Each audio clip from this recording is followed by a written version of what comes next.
Good evening. Thank you very much for joining us on Meet the President. Tonight, I'm Yvonne Okwara Matole. We do apologize for starting a little late, but here we are nonetheless, and ready to talk to the person who hopes to be president on the 8th of August, and that is Professor Michael Wainaina. Thanks for joining us. Thank you for having me on the show. It's really good to speak to you, albeit in a different capacity now. Yes, yes. All right, so let's get right into it. With respect to the narrative, I know that you've talked about that is laid out, and on various occasions you've talked about, the tribal narrative that is coming out of, the sort of two big horses, as it were. What's your narrative, and why is yours different and unique? We have to imagine how this country is supposed to look like post the current political class. And my concern has not been whether we can get rid of the current political class. You've called it tribal. It is also many other things. My challenge has been, what do we replace it with? Because if we do not think beyond the current political class, we will end up in the same place we ended up in 2002. So what's yours? What's different, tangible, actionable about yours? That we need a new coalition between honest men and women in order to inspire and invest in a new generation of young men and women who will modernize this country. Because this country needs modernizing. And it's not going to be modernized by myself. It's not going to be modernized by the present political class. It's going to be modernized by the next generation of young men and women. And therefore, my whole campaign is about laying a foundation for a new generation to modernize this country. Okay, so let's talk about your track record. A lot of people, when we put this out on social media, there's quite a number of people who said, who is he? We don't know him. Where has he come from? What has he been doing with himself? In order for people to trust that you can be CEO of the company, the country that is Kenya, what track record are you bringing on board that can assure Kenyans that you are the person that has some sort of backing and track record and history and experience that says you are ready for this job? Yvonne, being president, you will be surprised. It's one of the jobs in this country with a very low threshold. It is 100 times more difficult to be professor in this country than to be a president in this country. So that, number one, there are certain constitutional requirements about being president which I have met and probably exceeded. I have been approved by IABC to be president, meaning that I have met all the requirements that are needed for that position. When we are talking about being president, Yvonne, we are not talking about where we have come from. Being president is about providing a vision and a direction going forward. The problem we have currently, Yvonne, is not that the people who are in the race or the so-called, the ones you are talking about, the two-horse race. It's not that they do not have experience. It is not that they do not have a track record. In fact, what they will always tell you when you talk about them is about their track record. Okay, but let's be a little practical about this. Yes. Any job that you would apply for, they would require some sort of experience, prior experience. Yes. You cannot, for example, go from teaching school straight into being the headmaster of a school. Yes. You would be required to perhaps have been a teacher, a head teacher, a deputy principal, or that sort of thing. Yes. Beyond the IEBC qualifications, Kenyans would want to hear about what it is in your past, what it is that you have been doing, that then gives them the assurance that you can be CEO of this country. So without talking about the others and their experience, lack thereof, speak to us about yours. One of the things that I have said before is that my contribution as a teacher and my contribution as a professor is one of the things that needs to be brought into account, to the extent that I have been imparting knowledge in Kenyans over the last let's say, 20 years or so. I started my career in the university in 2002 in terms of career as a lecturer, as a professor. By 2008, I became chairman of the Department of Literature in 2008 after I became senior lecturer in 2007. That made me a member of the University Senate and started sitting in the University Senate in 2008. Later on, I became Associate Dean of Graduate School at Kenyatta University. That's a higher position in terms of management. I think in terms of experience, of administrative experience, I have ran and managed a number of projects when I was in the university. Some of them were national research projects, some of them were regional research projects in Nairobi, all of them pretty successful. I am a bona fide educational entrepreneur who has started an institution from scratch and built it to where it is now. It is still work in progress, but for the last 7 years we've been working on it. So that in terms of project management, in terms of administration, in terms of entrepreneurship, in terms of working with people, in terms of project planning and project implementation, in terms of vision, in terms of strategy, I think that I have a fairly clear track record, and I would like to refer people to my CV, which is available online on youthify and modernizekenya.com. Okay, and we'll get to that in a moment. But I think we still want to get an understanding of you. Yes. And who you are. Yes. So on your website, Yes. you say, and I quote for our viewers, Yes. I find it very difficult to describe myself. Yes, I do. The question, who am I, remains a huge Yes. mystery to Yes, me. yes. And it goes on to say that you have given up on the question. In Yes. fact, you describe your life experience as rather mundane and uninspiring. Absolutely. Professor, Yes. you don't know yourself. Yes. Why should any voter trust you Yes. if you don't know who you are? Yeah. Why should anybody trust you? Yeah. And is this run at a presidency an attempt at self-actualization or finding yourself? Is this an experiment for Kenyans? I have said that I have given up on that. I didn't say that I cannot describe myself, Yvonne.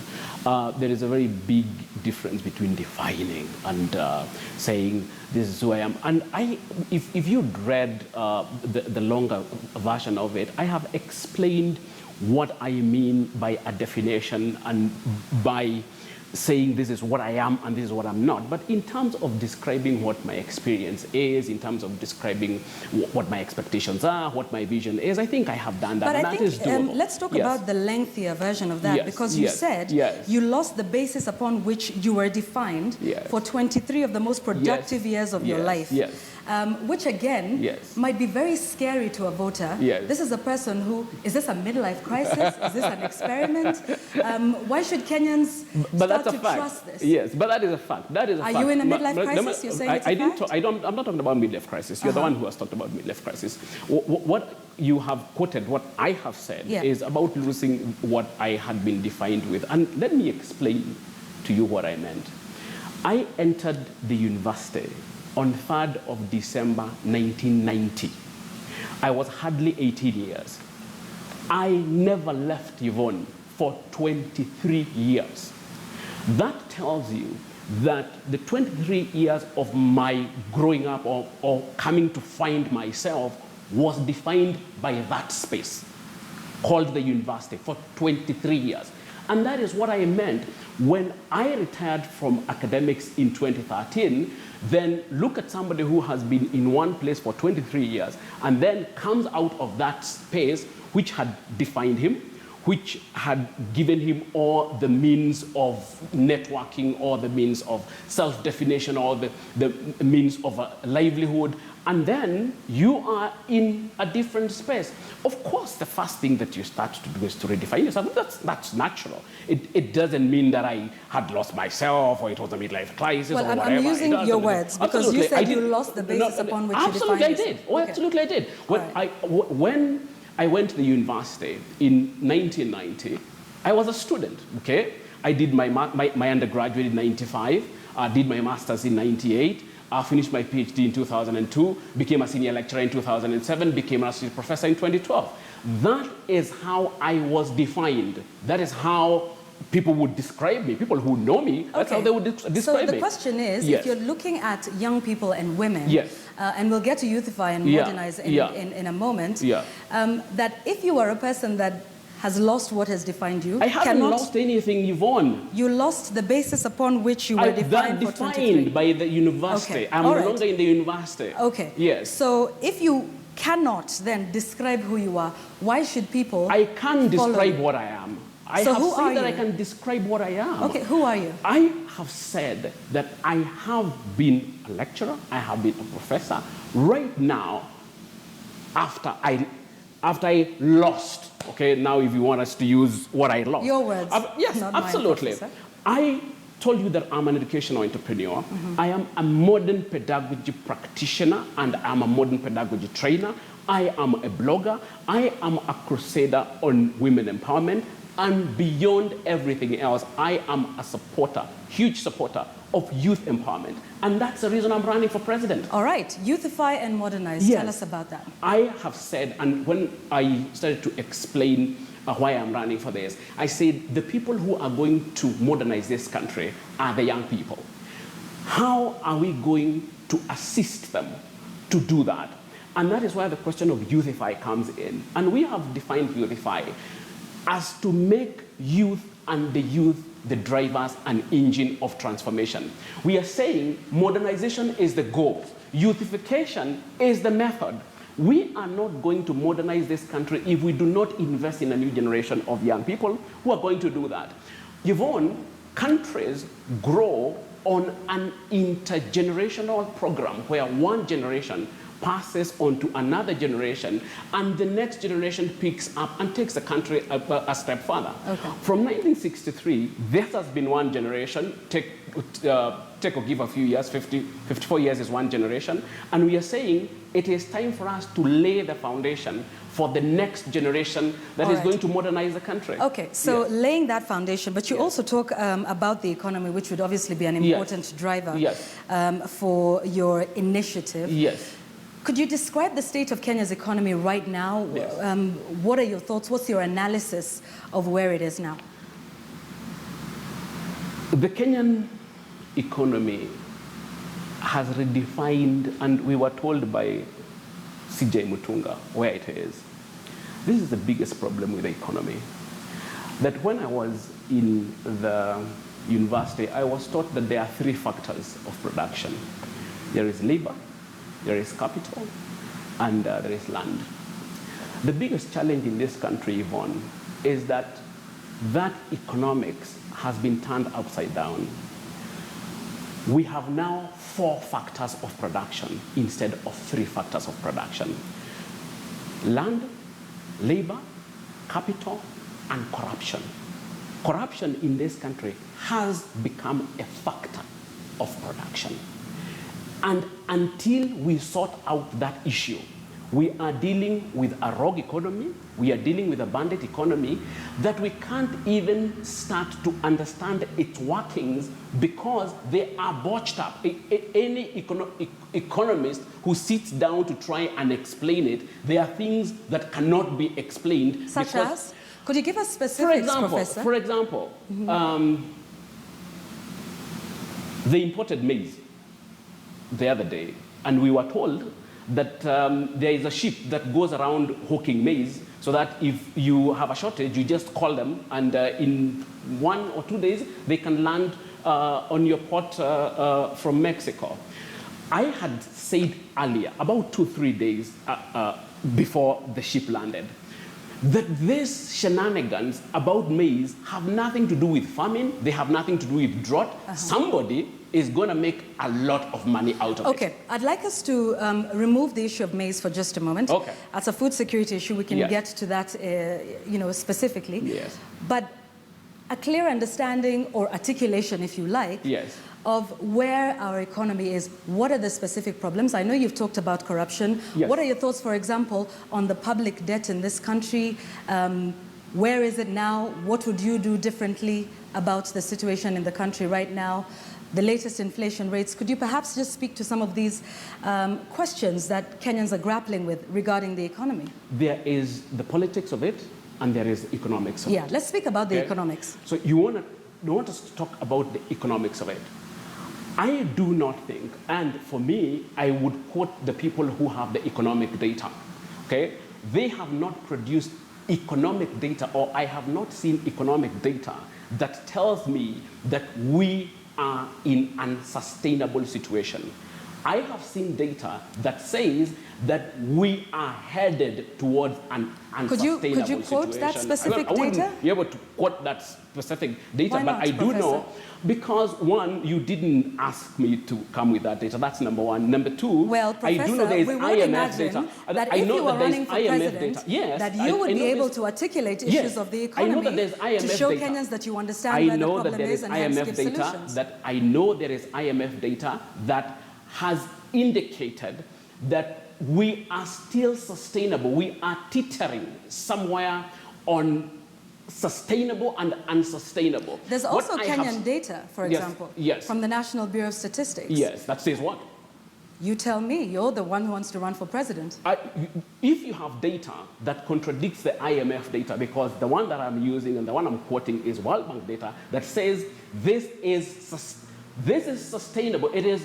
We are not in a crisis. Yes. Professor, do you trust IMF and World Bank data over government data? Absolutely. Anytime, any day. So do you trust Any it day. better than the Kenya National Bureau of Statistics, Any for day. example? Any day. Any day. And It is the same IMF and World Bank that said that our economy was going to grow by over 6%. Yes. They were wrong on that issue. Yes.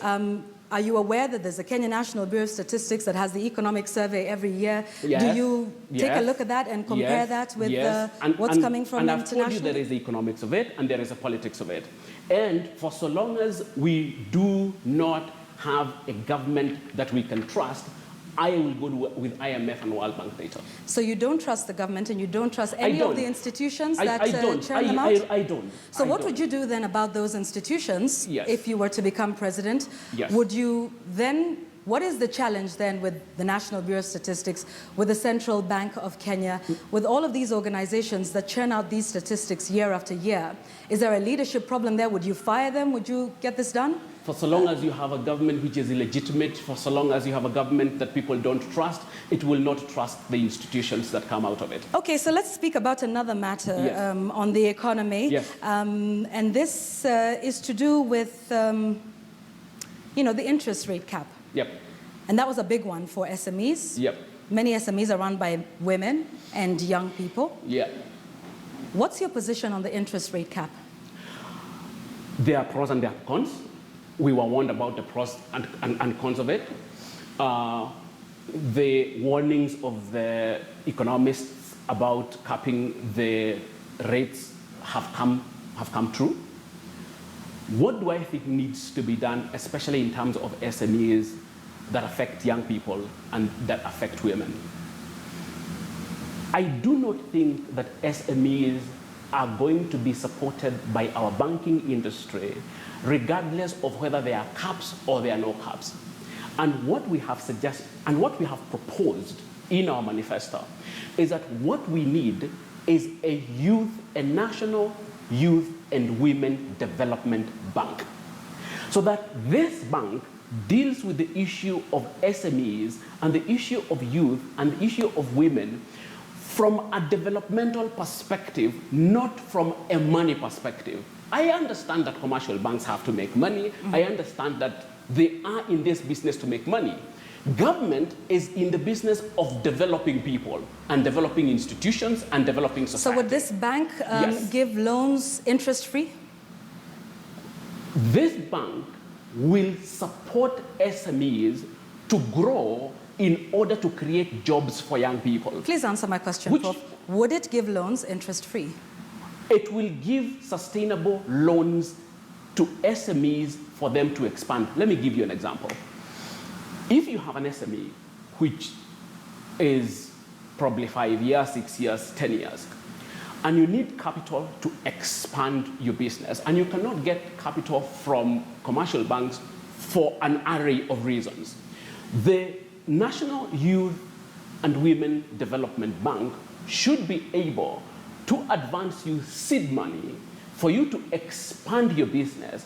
And for us, the trade-off is, if we give you 10 million to expand your business, how many young people are you going to bring in for skill development? How many young people are you going to bring in who are already skilled? How much technology transfer do you need or will happen out of this money? So that what we want to do is to facilitate businesses to grow without a huge burden on commercial loans. How would you mitigate risk, for example? Because a lot of SMEs don't make it past their second birthday, past their seventh birthday, and repayment is definitely a challenge. How would you then make this sustainable? How would you mitigate the risk of defaulting of loans? Because that is a fact of life. It does happen. Okay, I've talked about two things. I've talked about SMEs and cottage industry. Now you have brought in another issue of startups, okay? Those are two different things. No, let's talk about SMEs, because if you're giving, SMEs are also at risk of default. They are at risk of default, and I have said... Anyone is at risk of default. Anyone is at risk of default. So how do you mitigate that risk? I understand that is why commercial banks will not lend money to certain... It's because there is risk. Yeah. And that is why government comes in. Because even in the current system of youth fund, women fund, this fund, that fund, government is losing money that is not going to create jobs as it was expected. If this money was being given out in a structured manner by a bank that is guaranteed by the government, then we Which is guaranteed by the taxpayers' money. Yes, absolutely. So if there is default, does this not sound like a handout? What's the difference between a handout and the money that you would be giving away? Because you say it would be interest-free. Is that correct?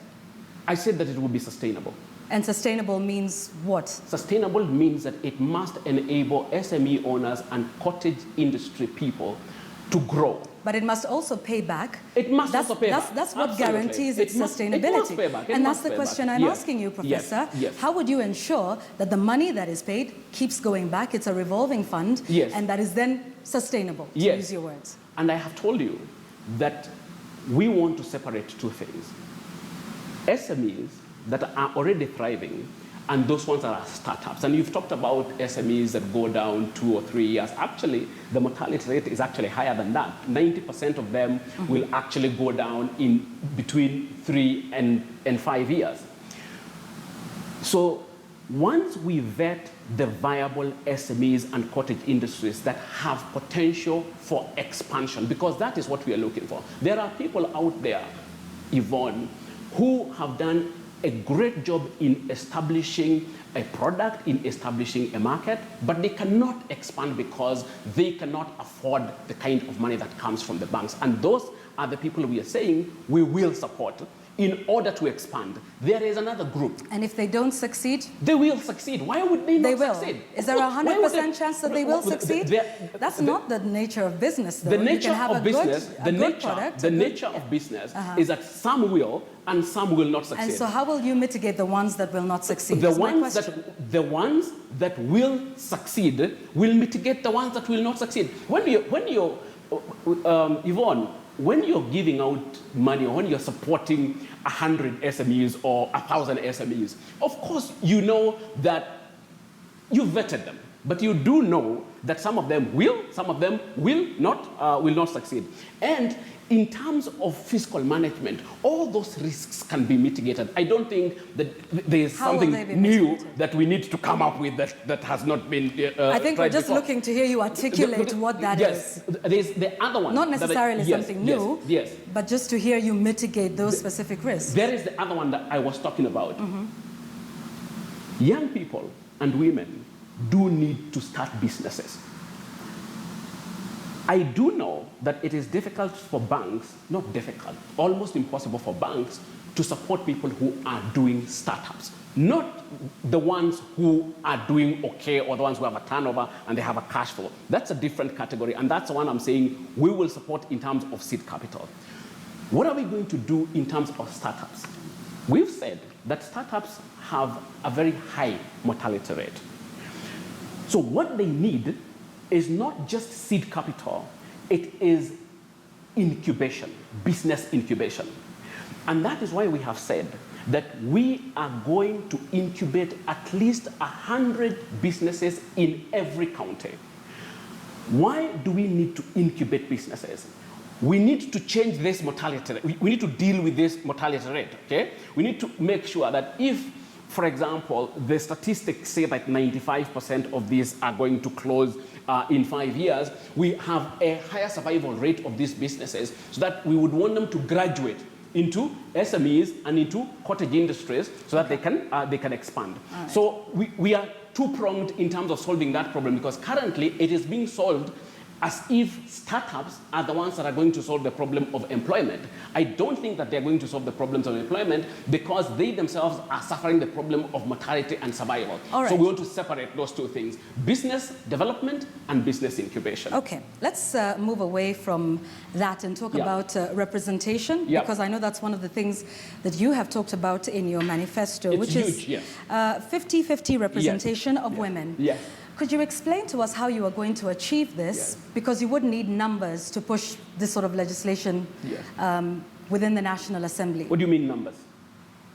That is how it works when you're in Parliament. You need people that vote, is the question I'm asking. And you can tell us about whether your proposal is different.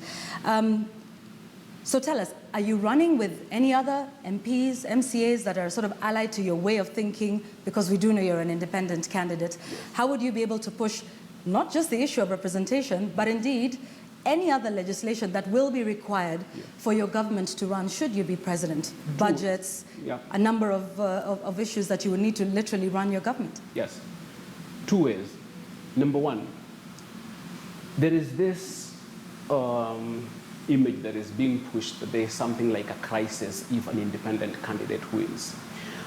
I'll remind you that if an independent candidate wins, it means that they will have gotten 50% plus one of the votes that will have been casted.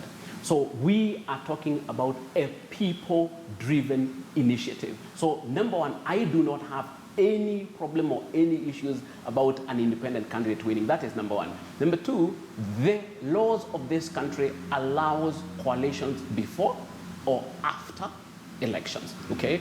And people do coalesce around power, let me tell you. So that if we're talking about 50%, are you looking to coalitions after, before? I'm looking at working with the people who are going to come onto the Youthify and Modernize government after the elections, because that is the only viable thing to do currently. And that is going to happen. Once you have 50% plus one, it means that you have the mandate of the people to govern. All right. Yes. So these coalitions that you speak of, are you reaching out to any persons? And indeed, back to my question about any other candidates that are running on the same vision that you have. Even as a coalition, you will still need to push numbers. The government that we have right now is a coalition government between two parties, TNA, URP. The one that we had before was also a coalition, between two different parties. But they each brought numbers to the National Assembly that would enable them to push legislative agenda. My question to you then is, how would you be able to guarantee that you are the president that can push legislation in Parliament? Which numbers are you speaking of? I've told you that we are going to make coalitions with the people after the elections. But the people don't sit in the National Assembly to pass legislation. They are represented by MPs. They are represented by MPs. Right. So which coalitions are you seeking? And it is MPs and parties that make coalitions. Who else do we make coalitions with? Right. Okay. So let's speak about these parties, because, Professor, you have consistently called out all other parties. In this country, you've talked about the tribal narrative. Now, are you saying that these people that you have criticized for quite a long time are the same people that you're going to form a coalition with? I have not criticized the people. I have criticized the leadership. And the MPs and the parties. I have always said and maintained that the leadership of these parties is tribal, it is corrupt, and it is mediocre. And yet these are the I same people stand you would with form a them. coalition with to be able to push legislation? I will remind you that there are 4,900 independent candidates who are running for MCA positions, for Senate position, for governor position, for MP position. We will not be short of people who have the same mind, who have the same intentions, who have the same vision for the country, for us to run the country. That is predicated on them winning. Absolutely, and it is predicated on me winning. Yeah, and if they don't win, and if I don't win, and if I don't win, and if they don't win, we can have 1,001 scenarios of if this, if that, if this, if that. Have you thought of those scenarios? Absolutely. Because Kenyans would like to hear how you'll be able to push your agenda. What is the worst case scenario? What is the worst case scenario? Because if we are going to be speculative about what can or what cannot happen, 1,001 things can and cannot happen. Do we have a vision? Do we have a program? Professor? Yes. It would be assumed that if you want to be president, yes, that you have thought of 1,001 scenarios. Absolutely, yes, I have. And have a plan B to yes, Z of 1,001 scenarios. Yes, I have. So you cannot say that we cannot speculate on what might or might not happen. Yes. Surely if you're running a country, even at this point, you would think of what would happen in the event this happens. Yes, or and if we it have thought about what will happen and have about mitigation this plans. And I've told you, but you're there saying, are 1,001 we cannot scenarios. do that. Yeah. We cannot use the good airtime you've given us to talk about speculative scenarios. I have told you that we are going to come together with the people of the same mind. And there are a lot of people with the same mind. What are political coalitions, Yvonne? Political coalitions bring together people around an idea, who support an idea. We have said that our central idea is to unify and modernize this country by inspiring and investing in a new generation of young people who will modernize this country. Once the elections are over, those people who are going to support that, and we are reaching out to people even now in terms of supporting that agenda, because what we want to know is, are you supporting this agenda? Not whether you're supporting Wainaina or you're supporting Wainaina. This country needs to be driven by vision. It needs to be driven by an agenda. Do we have an agenda? Yes. Do you have the numbers to push that agenda? Yes. We are reaching out to people who are, you see, we are seeking a job that will be given to us on 8th of August by the people of Kenya. There are other people who are seeking the same job, given the same job on 8th of August. Are we talking to them? Yes. Are we going to continue to talk to them? Yes. Are we going to come together with people of the same mind, of the same vision, or the people who support the program and the vision that we have for this country? Absolutely yes. Okay. Why? Because that is the way it is done. Let's take a break on that note. Here on Meet the President, we're speaking to presidential candidate Professor Michael Wainaina on his plans for the country. Keep your comments coming in. The hashtag is Meet the President on Twitter, at KT News, at Yvonne Okwara. We will be back. We have lots more to talk about.